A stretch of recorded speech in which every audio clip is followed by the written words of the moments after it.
Dopo il comandante della Mare Jonio Pietro Marrone, anche il veneziano Luca Casarini è stato iscritto nel registro degli indagati come capo missione di Mediterranea Saving Humans. Le ipotesi di reato formulate dalla Procura di Agrigento sono favoreggiamento dell'immigrazione clandestina e rifiuto di obbedienza a nave militare.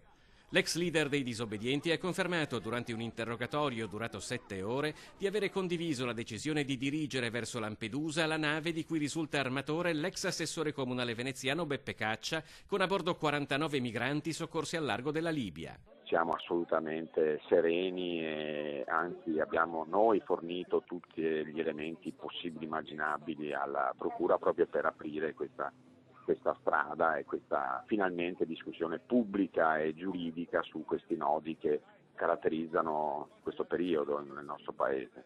Non siamo noi che violiamo i diritti, dicono da Mediterranea, ma chi ha fatto gli accordi con la Libia, chi li porta i migranti in Libia, chi ha permesso che la Libia avesse una zona SAR pur non essendo riconosciuta come un porto sicuro. Ma la polemica è naturalmente rovente, compreso il fatto che anche alla Mare Jonio, definita dal ministro degli interni Matteo Salvini la nave dei centri sociali, venga contestato il fatto di essere arrivata a ridosso della costa africana e poi avere scelto una destinazione più lontana come l'Italia. Il vero crimine a cui stiamo assistendo è proprio questo: girare la testa dall'altra parte di fronte a un dramma umanitario come questo e non fare di tutto per salvare le persone.